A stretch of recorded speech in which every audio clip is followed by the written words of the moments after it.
En México, más de 226,000 personas se encontraban en prisión al cierre de 2022.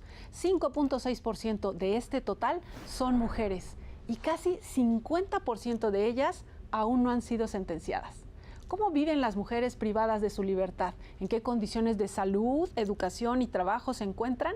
Se lo vamos a preguntar a nuestras invitadas de hoy. Soy Verónica González. Comenzamos.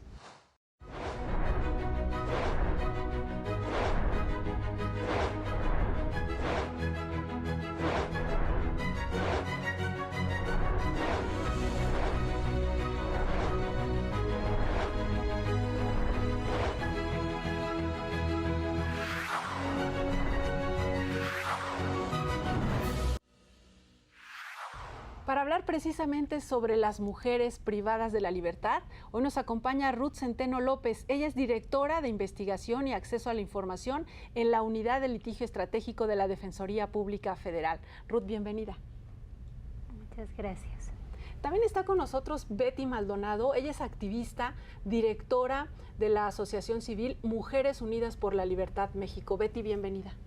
Muchísimas gracias por la invitación. Platícanos, Betty, para que tengamos un contexto. ¿Qué sucede cuando una mujer está en situación de cárcel? Pues bueno, cuando las mujeres ingresan a prisión, es una pérdida de todo.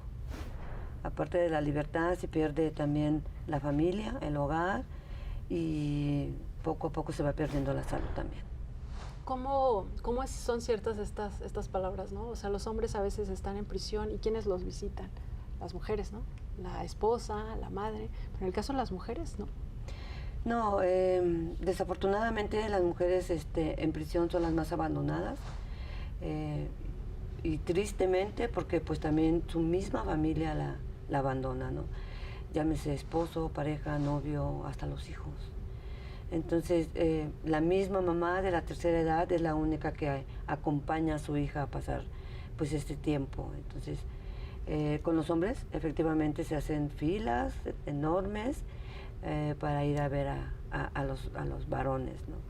Pero las mujeres es escasa totalmente la visita y si hay una escasez de visita, pues tienen una escasez de insumos, de productos, porque pues el Estado no se las brinda.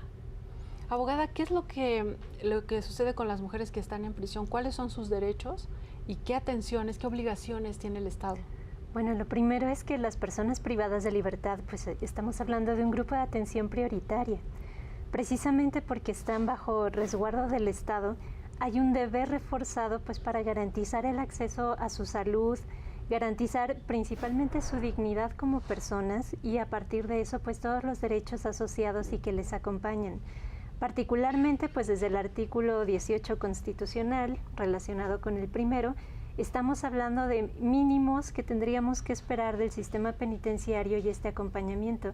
Un poco retomando este señalamiento que hace Betty, pues me parece muy importante destacar que se requiere incluso una perspectiva de género para entender todos los procesos relacionados con la privación de la libertad y el sistema carcelario.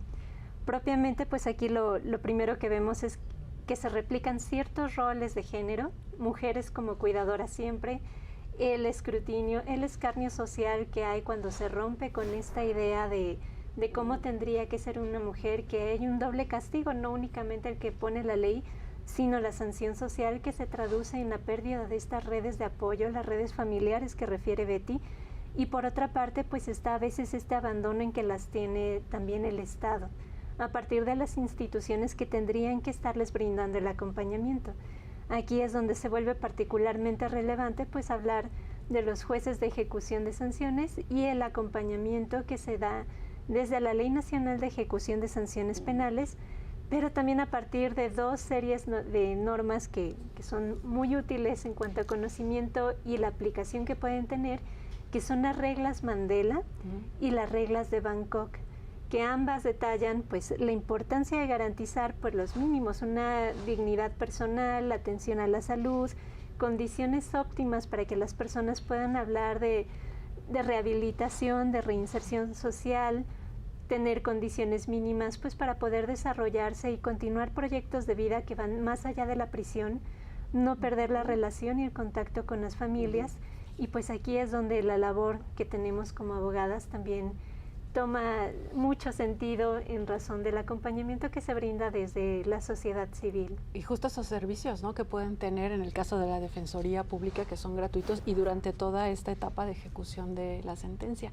Mencionan ustedes, y comentábamos como las mujeres, pero además de esta situación, ya por ser mujer que estás en un grupo vulnerable, también está si eres adulta mayor, si eres indígena, si tienes alguna discapacidad, ¿no? En esas condiciones, fuera de prisión es difícil.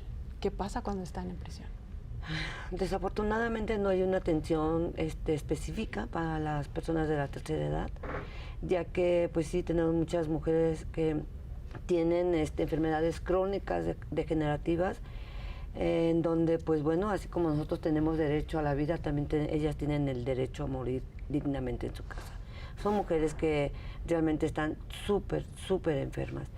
Lo que hace es que pues siempre argumentan que no hay medicamento, que no hay una atención para ellas, pero pues por eso está el gobierno federal y ellos son los responsables de darles atención a este sector también.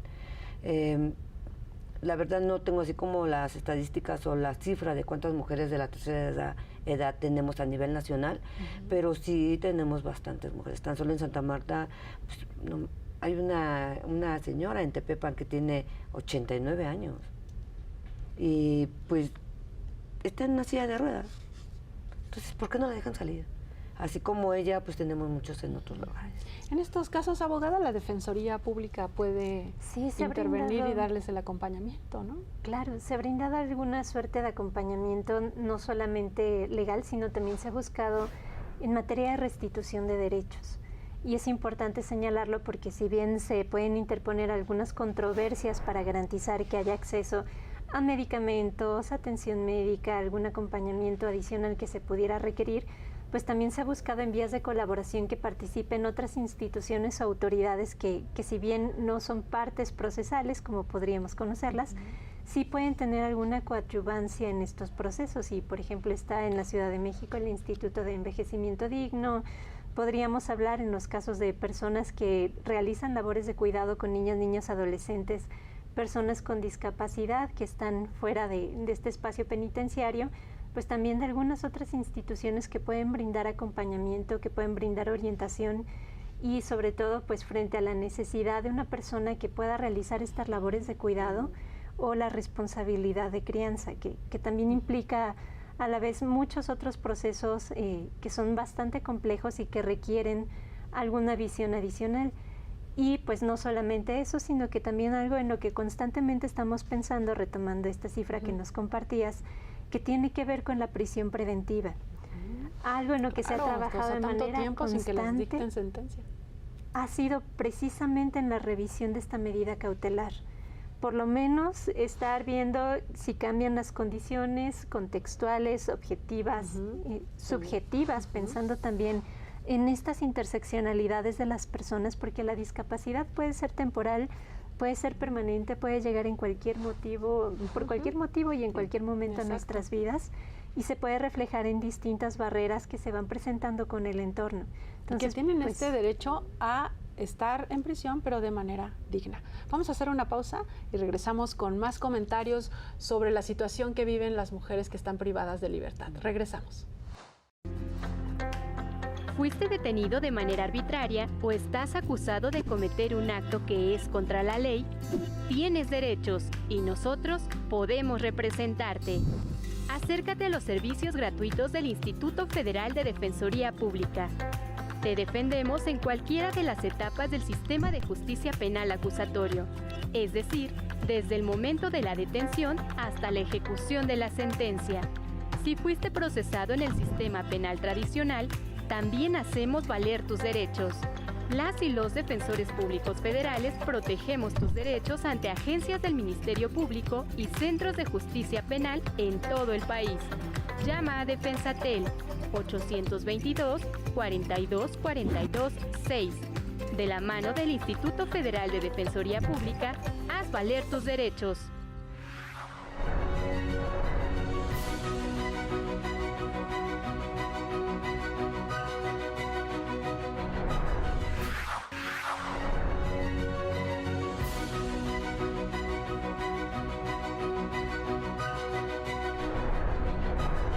de regreso conversando sobre mujeres privadas de la libertad.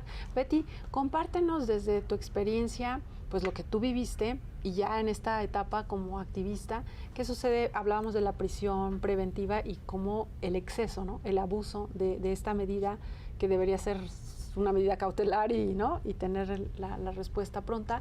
¿Qué es lo que pasa? ¿Cómo se vive esta situación de la prisión preventiva? No, pues sí tenemos muchísimas mujeres que están en prisión preventiva oficiosa, pero excesiva, ¿no? Son mujeres que, no lo puedo creer, que hasta más de 20 años sin prisión. Digo, sin sentencia. Sin sentencia. La sentencia. ¿No? Mujeres que desafortunadamente por la tortura que recibieron, tienen cáncer, mujeres que llevan 16 años sin sentencia, mujeres que están en espera de que realmente pues tengan un buen abogado, pero pues ya pasaron 16 años.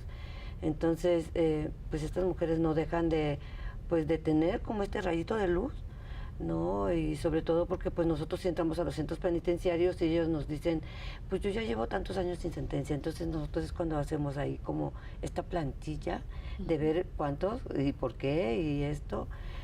Nosotros no tenemos idea de litigio, entonces pues buscamos quien nos pueda ayudar en esto. Ahí podrían acercarse a la Defensoría Pública Federal, ¿cierto? Sí, pues parte de lo que vemos precisamente y particularmente en el caso de la Ciudad de México, desde 2022, en mayo, se celebró el Convenio Marco de Coordinación por una Justicia Cercana a la Gente, que parte de lo que trabaja o de lo que se busca es retomar el tema de la revisión de la prisión preventiva. Justamente lo que se buscaría es que fuera una prisión preventiva justificada. Esto implica también una carga, pues en este caso para el Estado, de poder acreditar que hay un riesgo para el proceso o un riesgo para la víctima, y que se pueda tener un debate al respecto donde también se pueda hablar de que la persona imputada pues tiene arraigo, tiene redes de apoyo, tiene razones para continuar en el proceso y pues tiene elementos para que podamos pensar en una medida alternativa a la prisión preventiva, porque finalmente pues estas personas también dentro de sus contextos comunitarios, sociales y familiares tienen a su vez responsabilidades de crianza, labores de cuidado, roles que realizan en sus comunidades donde también son necesarios, importantes, y finalmente el impacto no es individual, es colectivo, porque impacta no solo sobre la familia, sino sobre la comunidad en la que estas personas viven, trabajan, coexisten y participan. Porque ¿qué sucede, Betty? En la sociedad tú escuchas las noticias y a esta persona la encontraron culpable y le dan 50 años de prisión, ¿no? Pareciera que ahí se acaba la historia, pero no, en realidad para esa persona inicia una nueva etapa en su vida aún dentro de prisión. ¿Qué necesidades tienen las mujeres cuando están en prisión? No, pues las necesidades son bastantes. Desde el acceso a la justicia, el derecho a la salud sexual y reproductiva, el acceso a la salud mental, a que las mujeres tengan conocimientos también escolares, ¿no? Académicos, mujeres que quieren terminar la primaria y no la pueden terminar porque no tienen sus documentos de identidad, acta de nacimiento, CUR, INE. Entonces vamos y nos apuntamos y nos dicen, necesitamos documentos. Entonces, pues no pueden terminar su primaria o su secundaria. Entonces es todo, o sea que las necesidades son todas como nosotras en libertad. Desde dónde te acuestas, desde dónde, qué comes, cómo te vistes, qué necesitas. O sea, son muchas las necesidades. ¿Qué sucede cuando legalmente, digamos, o en esta etapa de la ejecución, cómo pueden las mujeres, primero pues acercarse a la Defensoría Pública, pero qué tipo de recursos o cómo pueden ellas pues exigir que tengan este trato digno, por ejemplo, en lo que decías, ¿no? De salud, servicios de salud, por ejemplo? Pues precisamente aquí una de las primeras cosas a las que nos vamos a enfrentar es el ámbito de competencias, porque no necesariamente todos los casos son una competencia que sea propiamente originaria del instituto. Hay muchos otros casos que competen a las defensorías públicas locales. Independientemente de eso, pues la vía que sí hemos identificado en estos casos son las controversias con el juez de ejecución, pero también nos hemos ido encontrando con algunos casos, y esto ha sido retador, en que los propios jueces de ejecución pues en realidad también han sido jueces de la causa, jueces de control. Entonces pues sí nos llega a generar un poco de incertidumbre la posibilidad de que sea una visión efectivamente imparcial y y pues con independencia para tomar conocimiento y tomar decisiones sobre el caso y las medidas que se tienen que implementar, ya hablando de ejecución, porque tocaba Betty algunos temas muy relevantes. ¿Qué pasa cuando son mujeres adultas mayores con ya condiciones precarias de salud? Cuando estamos identificando que la única persona responsable no solo de crianza, sino de las labores de cuidado de un niño, niña, adolescente, persona con discapacidad que pudiera requerirlo y que no tiene una red de apoyo adicional, que tendríamos que estar revisando también constantemente condiciones de salud, trato digno, porque podría constituir incluso un trato pues cercano o equivalente a tortura cuando no hay la atención médica, medicamentosa que se pudiera requerir en estos casos. Y es la vía a través de la controversia con el juez de ejecución que toma conocimiento. Ya si sobre eso vamos viendo la necesidad de hacer una interpretación más amplia, ya incluso constitucional, digamos, contradicciones de criterio, buscar algunos otros elementos. Áreas como la unidad de litigio estratégico, pues precisamente lo que hace es empezar a buscar y retomar estos casos y empezar a impulsar nuevas interpretaciones que pudiera tener el marco normativo. Para que puedan incidir en políticas, ¿no? Políticas públicas, políticas en los centros centros penitenciarios. Vamos a hacer una pausa y regresamos un poco ya con las conclusiones de nuestra charla. Vamos a la pausa, no se vayan.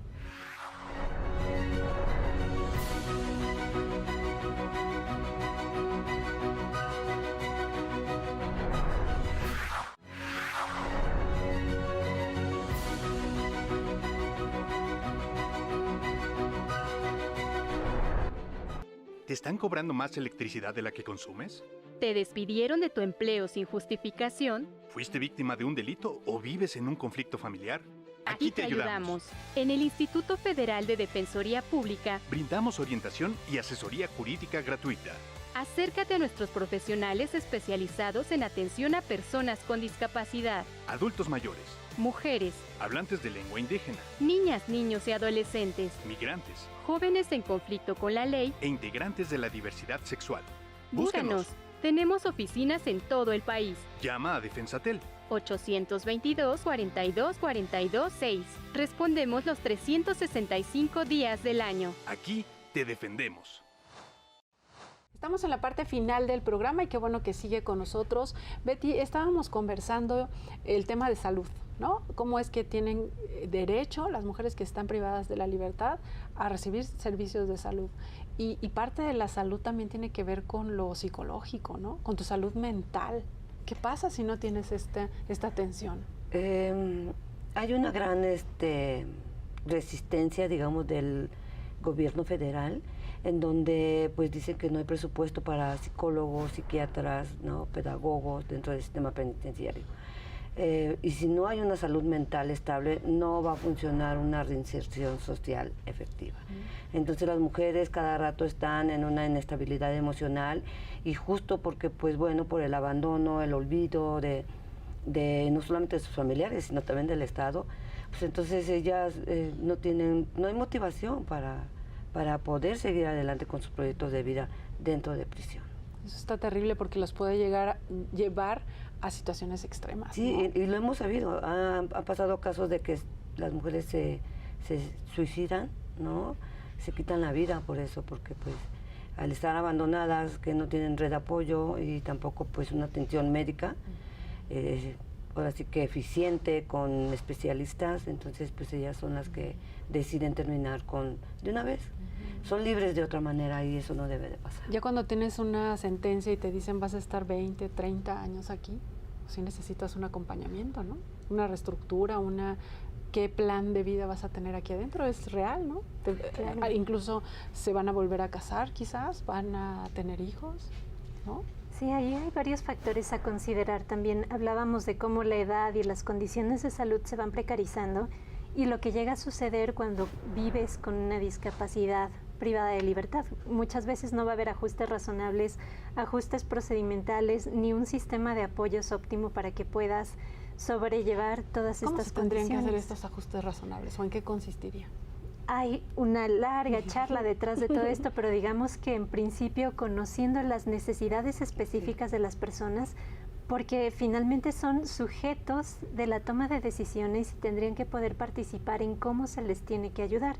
En la práctica lo que sí hemos identificado es que más bien suelen ser otras internas por sus buenos oficios quienes están acompañando estos procesos.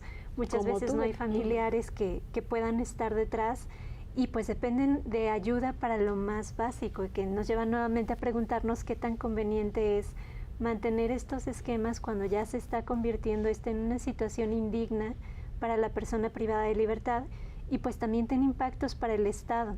Entonces, ese es uno de los temas que valdría la pena discutir como más a profundidad, qué pasa con todo esto.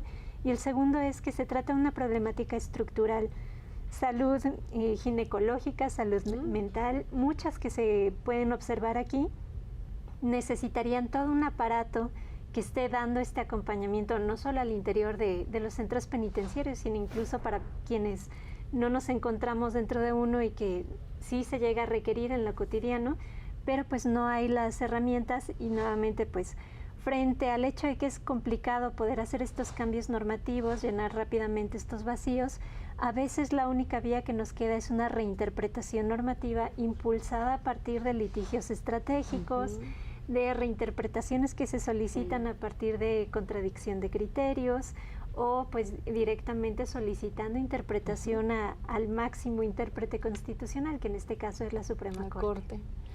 Betty, tú también estás en una asociación civil. ¿Qué es lo que ustedes hacen? Pues nosotros damos acompañamiento de todo. Estamos, por ejemplo, pues buscando abogados. En este caso, pues la Defensoría Pública Federal nos dio la atención. También la Secretaría de Gobernación, al igual que Abogados Pro. También damos talleres de empoderamiento, talleres para el empleo digno, talleres para que las mujeres también tengan su propia estabilidad emocional, ¿no? Buscamos con estudiantes, buscamos en las universidades, damos donación de toallas femeninas, de sostenes, pantaletas, buscamos que descolonizar un poco la inhumanidad, la falta de empatía, ¿no? la falta del amor al prójimo, para que pues volvamos a ser como humanos, seamos humanos, porque cualquier mujer está en peligro de estar en prisión.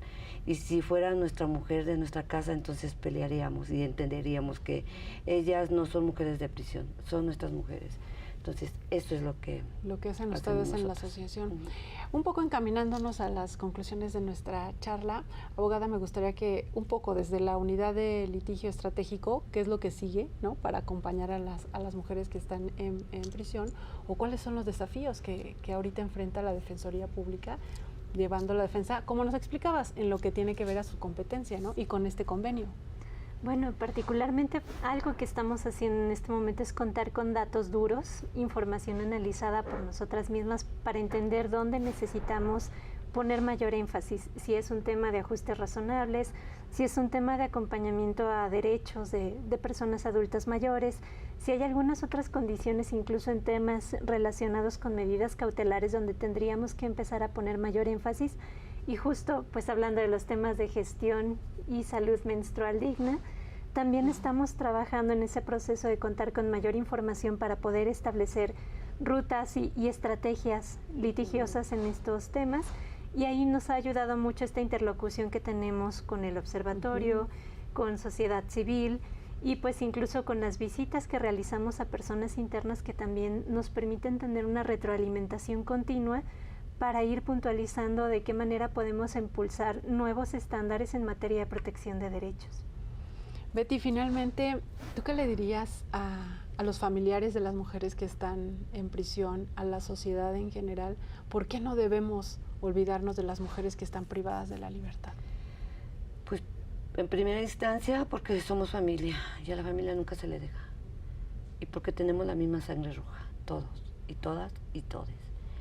Decirles también a la sociedad que las mujeres de prisión no son mujeres de segunda clase, son mujeres con valor y que también tienen todo el derecho de ser escuchadas, pero que no nos escuchen con los oídos, que nos escuchen con los ojos, porque las conversaciones con las miradas son las más leales y son las más, digamos, efectivas, ¿no? Entonces, eso es lo que yo le diría a toda la sociedad, a todos los seres humanos. Betty, Ruth, muchísimas gracias por haber estado hoy conversando sobre este tema. No, muchísimas gracias. Gracias por la invitación. Gracias. Gracias también a usted por su atención y gracias al equipo de producción que hace posible este programa. Soy Verónica González y los invito a que sigan en redes sociales al Consejo de la Judicatura Federal. Hasta la próxima.